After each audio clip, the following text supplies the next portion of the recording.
ನಮಸ್ಕಾರ ವೀಕ್ಷಕರೇ, ಅನ್ನಪೂರ್ಣ ಕೈರುಚಿ ಅಡುಗೆ ಮನೆಗೆ ಸ್ವಾಗತ. ಇವತ್ತಿನ ದಿನ ನಾವು ಈಸಿಯಾಗಿ ಫಿಂಗರ್ ಚಿಪ್ಸ್ನ ಯಾವ ರೀತಿ ಮಾಡಬೇಕು ಅನ್ನೋದನ್ನು ತಿಳಿಸ್ಕೊಡ್ತೀನಿ. ನೀವು ಹೊರಗಡೆ ಹೋಟೆಲ್ಗಳ್ನಾಗ ಹೋಗಿ ಏನೇನೋ ತಿನ್ನೋ ಬದಲಿ ಮನೆಯೊಳಗೆ ಈಸಿಯಾಗಿ ಒಂದು 20 ನಿಮಿಷದೊಳಗೆ ರೆಡಿ ಆಗ್ತಾವೆ. ಮಾಡ್ಕೊಂಡು ತಿನ್ನಿರಿ. ಮೊದಲನೇದಾಗಿ ಫಿಂಗರ್ ಚಿಪ್ಸ್ನ ಆಲೂಗಡ್ಡೆನ ತೊಗೊಂಡು ಸ್ಲೈಸಾಗಿ ಕಟ್ ಮಾಡಿಕೊಂಡು ಒಂದು ಬೌಲಿಗೆ ಹಾಕಿ ಅದಕ್ಕೆ ಐಸ್ ನೀರ್ಲಿಂದನೇ ತೊಳಿಬೇಕು. ಒಂದು 2ರಿಂದ 3 ಸರಿ ತೊಳಿರಿ. ನೀಟಾಗಿ ಕಿವುಚಿ ಅವೆಲ್ಲ ಸ್ಟಿಕ್ಸ್ ಮುರಿಯಬಾರ್ದು, ಆ ರೀತಿ ನೀಟಾಗಿ ತೊಳಿರಿ. ಒಂದು 2ರಿಂದ 3 ಸರಿ ತೊಳಿರಿ. ಅಂದರೆ ಅದ್ರೊಳಗಿರೋಂಥ ಟಾರ್ಚ್ ಇರ್ತದಲ್ಲ ಕ್ಲೀನಾಗಿ ಹೋಗ್ತೈತಿ.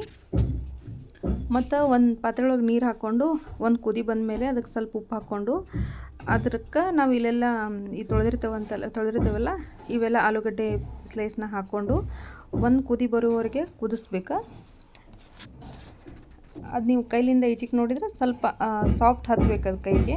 ಅಷ್ಟು ಹತ್ತಿದ್ರೆ ಸಾಕು. ಜಾಸ್ತಿ ಕುದಿಸೋ ಅವಶ್ಯಕತೆ ಏನಿಲ್ಲ ಮತ್ತು ಜಾಸ್ತಿ ಮೆದುವು ಆಗಬಾರ್ದು. ಅದು ಮೀಡಿಯಮ್ 1-2 ನಿಮಿಷ ಕುದಿಸಿದ್ರೆ ಸಾಕು.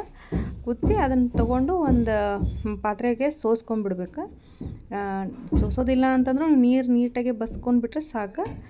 ಅದನ್ನ ಇವು ಸ್ಲೈಸ್ಗಳೆಲ್ಲ ಇರ್ತಾವಲ್ಲ ಒಂದು ಕಾಟನ್ ಬಟ್ಟೆಗೆ ಹಾಕಿ ನೀಟಾಗಿ ಡ್ರೈ ಮಾಡ್ಕೊರಿ. ಏಕ್ದಮ್ ಡ್ರೈ ಅಂದ್ರೆ ಪೂರ್ತಿ ಅದು ಸ್ಟಿಕ್ಸ್ ಎಲ್ಲ ಫುಲ್ ಡ್ರೈ ಆಗೋದು ಬೇಡ. ಮೀಡಿಯಮ್ ನೀರು ಹಾರಿದ್ರೆ ಸಾಕು. ಅದನ್ನು ಒಂದು ಬೌಲಿಗೆ ತೊಗೊಂಡು ಅದಕ್ಕೆ ಒಂದು ಅರ್ಧ ಚಮಚ ಉಪ್ಪು, 1-2 ಚಮಚ ಕಾರ್ನ್ಫ್ಲೋರ್ ಹಾಕೋರಿ. ನಾನು ಇಲ್ಲಿ 2 ಆಲೂಗಡ್ಡೆ ತೊಗೊಂಡಿಲ್ಲ, ಅದಕ್ಕಾಗಿ 2 ಚಮಚ ಸಾಕು. ಇದನ್ನ ನೀಟಾಗಿ ಕಲಿಸ್ಕೊಂಡು ಅವಾಗಿಂದ ಅವಾಗೆ ಕರ್ಕೊಂಡು ತಿನ್ಬೋದು. ಇದು ಸ್ಟೋರ್ ಮಾಡಿ ಇಟ್ಕೋಬೋದು. ಅಂದರೆ ನೀವು 1 ತಿಂಗಳವರೆಗೂ ಸ್ಟೋರ್ ಮಾಡಿ ಇಟ್ಕೊಂಡು ಅದು ಐಸ್ ಬಾಕ್ಸ್ನ ಇಟ್ಕೊಂಡ್ರೆ 1 ತಿಂಗಳು ಬಿಟ್ಟು ನೀವು ಬೇಕಾದಾಗ ಮಾಡ್ಕೋಬೋದು. ಒಂದು 6 ತಿಂಗಳ ತನಕ ಇಟ್ಕೋಬೋದು. ಇಟ್ಕೊಂಡು ಇದನ್ನು ನಿಮ್ಗೆ ಬೇಕಾದ ಅನಿಸ್ದಾಗೆಲ್ಲ ಕರ್ಕೊಂಡು ತಿನ್ಬೇಕು.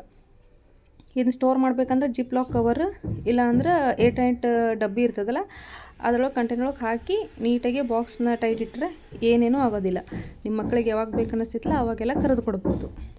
ನೋಡಿರಿ, ಈ ರೀತಿ ಆಗಿದಾವೆ.